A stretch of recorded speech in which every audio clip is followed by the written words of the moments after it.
What's going on, man? It's your boy Ricko, AK. Lavish Light, man. You already know what it is, man. Shout out to AHumbleSoul.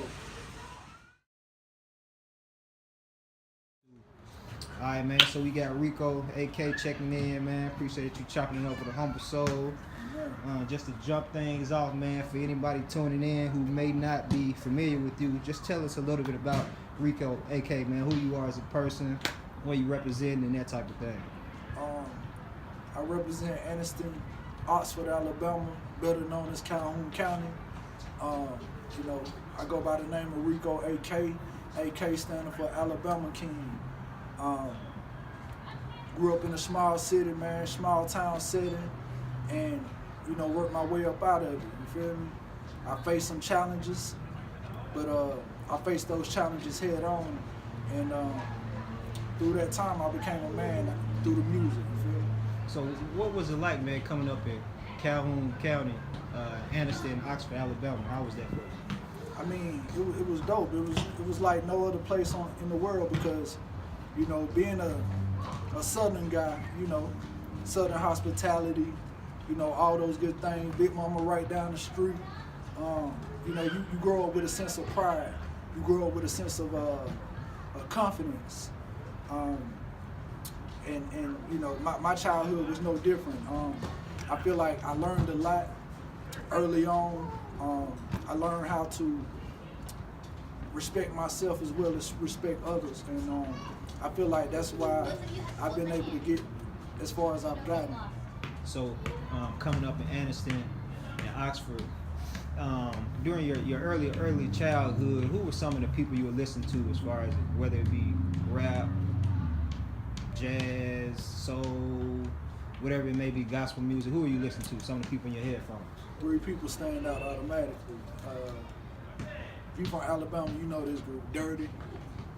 Come on, man. Outkast. Come on, man. And DMX. You know what I mean? Those 3 artists that I just highly respected, and Dirty, they were from Alabama, so that's a no-brainer right there. Outkast, I'll tell you the story a little bit later, how I actually got into music, and it's because of Outkast. And then DMX, I just love the fact that he was so real, and I felt like I could relate, especially at that time growing up as, early teenage years and trying to find yourself and all of that. And I just feel like he spoke to, what I wanted to become, and that was like, a successful man. I remember being like 13, 14, my mom pulled up to the grocery store, and I sat in the car, and I remember I was listening to the radio, and all of a sudden I hear,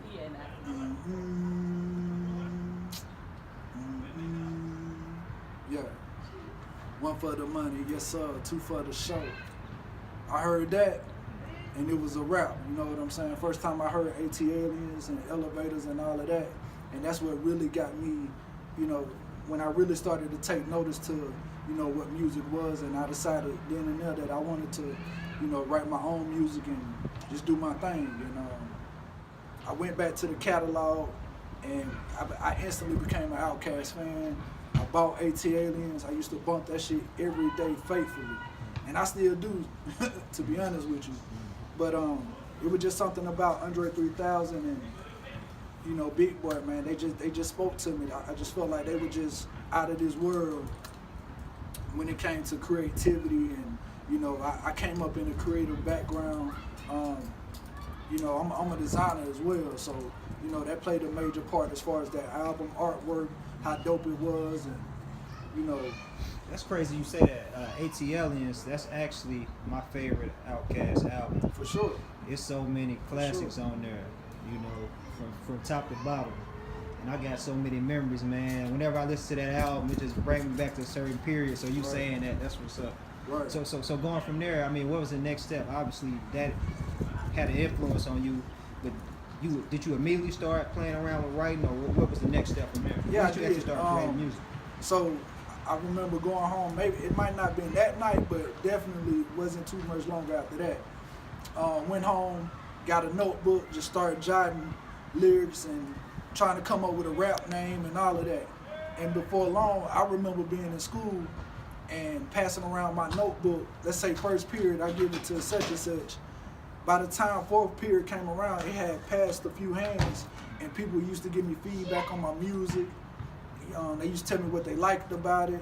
I had a tape recorder too.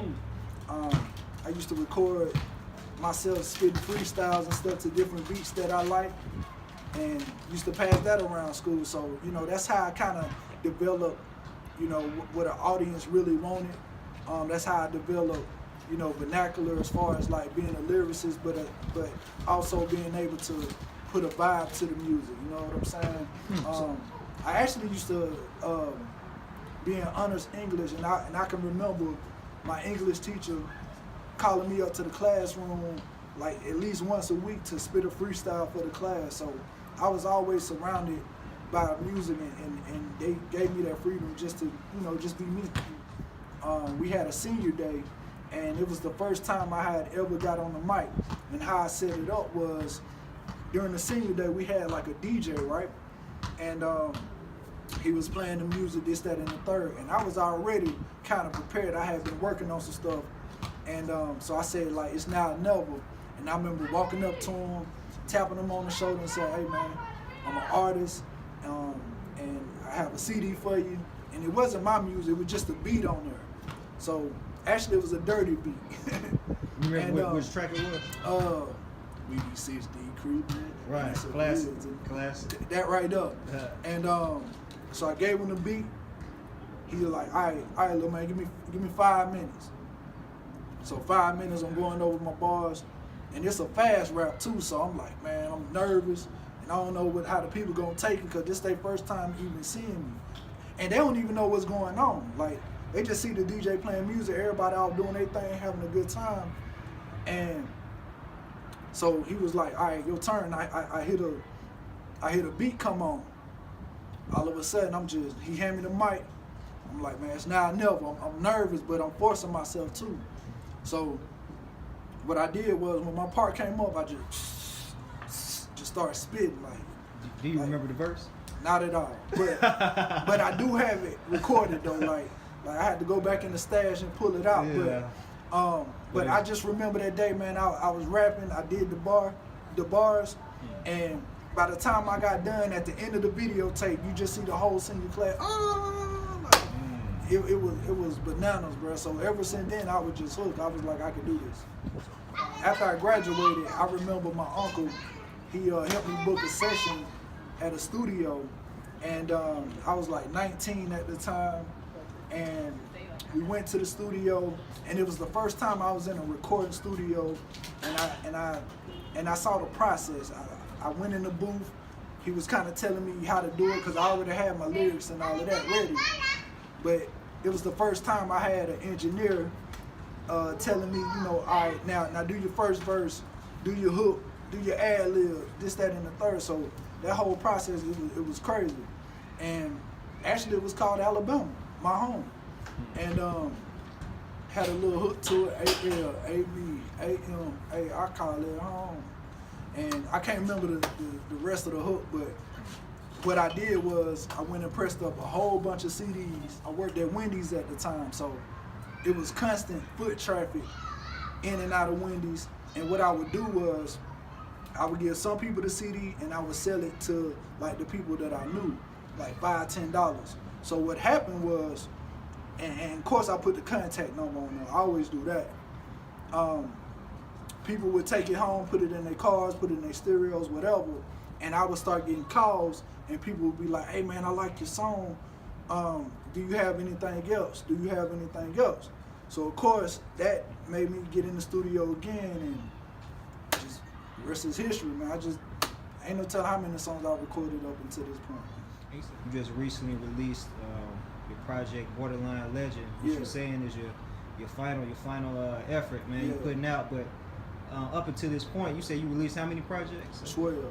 Well, 11 before Borderline Legend. Borderline Legend is 12. Okay. Well, I can't remember, Because because I was in a group called Dirty All Stars, and we released a project together, and it was called Preseason, and that was the first official, you know what I'm saying, release that I count. You feel me? Retrail, that was just kind of some testing the waters out type deal. But eventually, you know, after the preseason, that's when we started coming to Atlanta and going to the studio and, you know, started doing music. And I released, you know, mixtape after mixtape. I got signed to an independent label, Power Source Entertainment. You doing some touring too. I was touring. I was doing a whole bunch of stuff. Like, they had a distribution with Sony, so, you know, the music was going everywhere. So at that time, it was just crazy, because I remember even being on the radio. I had some people up here from Alabama. I didn't even know they was in Atlanta, and both of these people, they didn't even know each other was there. Like, my uncle was up here, and then some other set of family was up here at the same time. Nobody knew who was up here. They said, they both told me they cut on the radio and they heard my song, my music. And I just happened to hear it too. And it was just a crazy time. And that's all I can say about it. Like, because at that point, I knew that the grind was taking me to a whole nother direction and put me in a whole different position, you know what I'm saying, to really be the artist that I've always wanted to be. Saying that, is there any, like, for anybody tuning in, just want to get a flavor of what you bring to the table? Is there any songs in particular, any projects in particular you encourage them to check out? Definitely. Most definitely go check out Borderline Legend. But, you know, like I said, One Shot series. I have a mixtape that I was promoting at the time I did The Game. I was on The Game sitcom. Nothing major, nothing like that, but I hustled my way there. You know, I got an email that said, hey, send your stuff here and show up here. And that's exactly what I did, and I ended up on The Game. Matter of fact, season 5, episode 13 to be exact. But yeah, I at that time I was promoting a mixtape called 11, and that's the mixtape that I feel like just really speaks to who I am as an artist, because I got in the studio, Tree Sound, and I just experimented and just, you know, just kind of developed myself and really, and I don't write, you know. If you know me, you know I have a moniker that's called No Pens Allowed, hashtag No Pens Allowed, and I write all the music in my head, and I do that just so I can feel it more. Like, when I really vibe out to a beat, I really vibe, and I really try to, you know, try to understand what that beat is trying to say, and once I put my vocals on top of it, I just let it be what it is, and I just cook up. I came up with Borderline Legend, and the reason why that title just is what it is because I feel like through 12 projects, I walked that line. Like, literally, I would go from being a star at night to just regular Ricko during the day. You know what I'm saying? And I did that so much, it just felt like at any given time, it could go either way. Either it's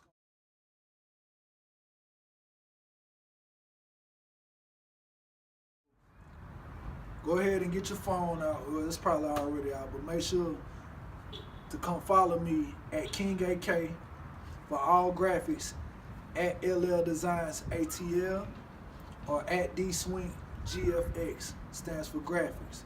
Matter of fact, you see that logo that's somewhere below this right here that says AHumbleSoul? Cameraman, can you tell them who did that? Ricko AK, man. For sure. You know what I mean? So yeah, man, holla at me, man.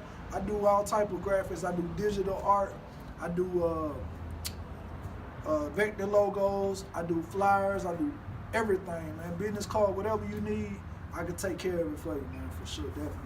So come holla at me. Visit my website at www.lldesignsatl.com. Jet.